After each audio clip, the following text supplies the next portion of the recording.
ETF index mutual funds నేర్చుకుని stock మార్కెట్లో రాణించాలనుకుంటున్నారా? వెంటనే ఈ నెంబర్కి కాల్ చేయండి.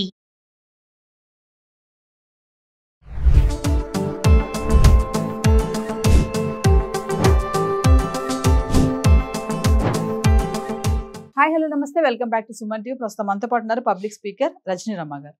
నమస్తే మ్యామ్. నమస్తే మేము మనం మ్యారేజెస్ గురించి చాలా వీడియోస్ చేసాం. అబ్బాయిలకి పెళ్లిళ్ళు అవ్వడానికి అమ్మాయిలు దొరకట్లేదు అనేసి, అంటే 30 దాటిన అబ్బాయిలకి 30+ వాళ్ళకి కూడా చాలా అరుదుగా ఉన్నారనేసి అలా ఆలోచించి ఈ క్రమంలో ఒక దగ్గర అంట ఇద్దరిని పెళ్లి చేసుకోబోతున్నాడు అబ్బాయి.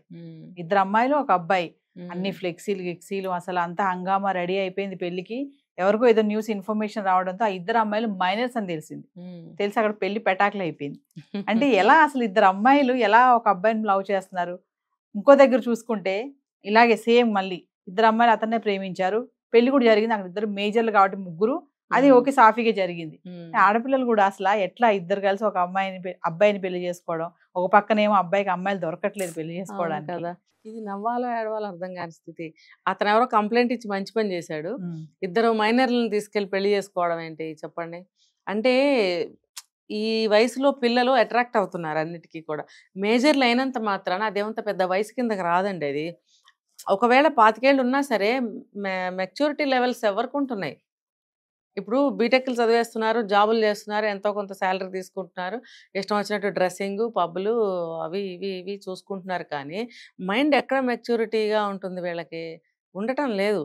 ఆలోచిస్తే కదా, ఆలోచిస్తే నాలెడ్జ్ వస్తుంది. దాన్ని బట్టి మనం ఎలాగ స్టెప్ తీసుకోవాలనేది అర్థమవుతుంది. అసలు ఆలోచన శక్తే ఉండటం లేదు. ఒకళ్ళని చూసి ఒకళ్ళు అలాంటి డ్రెస్సులే, అలాంటి బిహేవియర్సే అన్నీ అలాగే ఉంటున్నాయి ప్రతి ఒక్కటి కూడా. డబ్బులుంటే కారు కొనేసుకోవడం, కారులో వెళ్ళిపోవడం, ఇంకేం తెలియదండి వాళ్ళకి. అంత పెట్స్ లాగా తయారవుతున్నారు. ఇంకా మైనర్ల విషయాలకు వస్తే వాళ్ళకి ఇంకా అసలు ఇంకేం తెలియదు ప్రపంచం. అంటే ఈ మేజర్లైన వీళ్ళకి ఆ మైనర్లకి పెద్ద తేడా ఏమి లేదు. ఏదో చదువుకుని ఉద్యోగం చేస్తున్నారు వాళ్ళు ఇంకా చదువులు కంప్లీట్ కాలేదు. అదే స్థితిలో ఉంటున్నారు అమ్మాయిలు. అసలు అబ్బాయిల కంటే అమ్మాయిలు మెచ్యూరిటీ లెవెల్స్ చాలా ఎక్కువ అని చెప్తారు.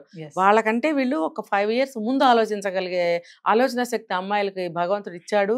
కాబట్టే పాతకాలంలో పెళ్ళిళ్ళకి చాలా ఏజ్ డిఫరెన్స్ ఉండేది, 10 ఏళ్ళన్నా కనీసం అని చెప్పేవారు. అందుకే అంత గ్యాప్ ఇచ్చి పెళ్లి చేసేవారు అని అంటారు. మరి అదంతా ఎక్కడికి పోయింది ఇప్పుడు? అంటే ఏంటంటే ఆలోచించటం లేదు. ఆలోచిస్తే కదా తెలుస్తుంది. ఇప్పుడు మైనర్ అమ్మాయిలు వాళ్ళు ఆశపడతారు దేనికైనా సరే, ఏదో ఒక మాటలకి అట్రాక్ట్ అవుతారు. సో వాళ్ళు పెళ్లికి ఒప్పుకొని ఉంటారు. ఎలా ఫ్లెక్సీల దాకా వెళ్ళిపోయింది. పెద్ద పెద్ద ఫ్లెక్సీలు వేసి అన్ని చేసి పెళ్లి కార్డు అయితే విచిత్రమైన పెళ్లి కార్డు అనమాట. అబ్బాయి పెళ్లి కొడుకు పెళ్లి కూతుర్లు. అంటే వాడికి లేదా విచక్షణ? వాడు పెద్దవాడు అయి ఉంటాడుగా, మరి అలా ఎలా చేశాడు? అడిగే ఉంటుంది మేడం. ఇద్దరు అమ్మాయిలు వస్తున్నారు కదా, వస్తున్నారు. అది మైనర్లు చాటును చేసుకోవాలి అనుకోకుండా ఫ్లెక్సీలు పెట్టడము, జనాన్ని పిలవటం, అంటే అదేదో మారుమూల కుగ్రామం ఏదో అయి ఉంటుంది. అక్కడ అంతగా జ్ఞానం లేని జనమేమో మరి. అసలు ఈ రోజుల్లో ఆ బంగారు తల్లులు చక్కగా చదువుకుని 2 ఏళ్లకి ఇద్దరు చక్కగా వెళ్ళవలసిన అమ్మాయిలు, 2 కుటుంబాలను బాగు చేయాల్సిన అమ్మాయిలు, అసలు అమ్మాయిలు దొరకని స్థితి. అంటే ఇద్దరు అమ్మాయిలు 2 ఏళ్లకి వెళ్ళాల్సిన వాళ్ళు ఒకళ్ళకి అన్నెసరిగా వెళ్తున్నారు మైనర్లుగా. అసలు అక్కడ ఏం చేయడానికి వెళ్తున్నారు? ఏమీ లేదు అక్కడ. వాడు కొద్ది రోజులు వాడుకుంటాడు, వదిలేస్తాడు. పెళ్లి పేరు మీద ఉంచుకుంటున్నాడు. అంటే వాడు బుద్ధి ఎటువంటిదో చూడండి. వీళ్ళు రేపు ఇంకో ఇద్దరు మైనర్లు, అప్పుడు ఏం చేస్తాడు? అందరినీ కలిసి పంపించేస్తాడా బయటికి? అంతే కదా. మైనర్లను చేసుకుంటున్నాడు, వాడుకుని తర్వాత పంపించేస్తాడు. వెళ్ళండి మీ చదువులు మీరు చదువుకోండి, మీ పెళ్ళిళ్ళు మీరు చేసుకుని వదిలేస్తాడా? మరి వీళ్ళ కుటుంబాల వాళ్ళు ఏం చేస్తున్నారు?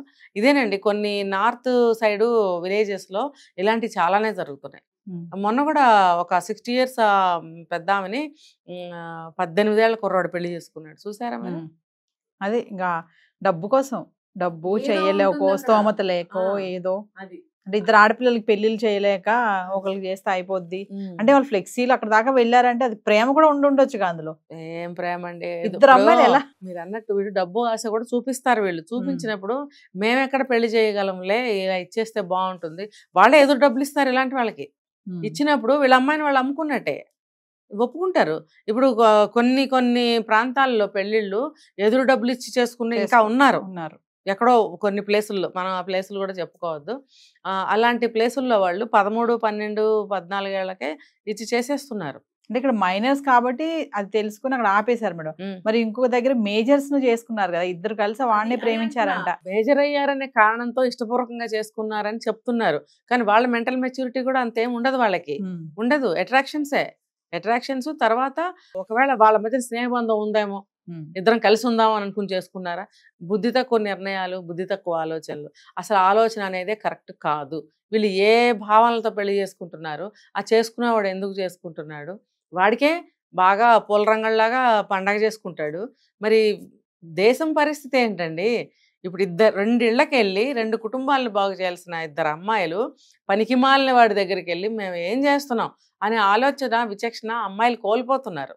ఇలా ఒక్కొక్క సంఘటన తీసుకుంటే అమ్మాయిలు ఎంత కింద స్థాయిలో ఆలోచిస్తున్నారో అర్థమవుతుంది. అంటే కొన్ని ఇంకా మారుమూల గ్రామాలు ఇలాంటివి జరుగుతున్నాయి అంటారు. మారుమూలు జరుగుతున్నాయి.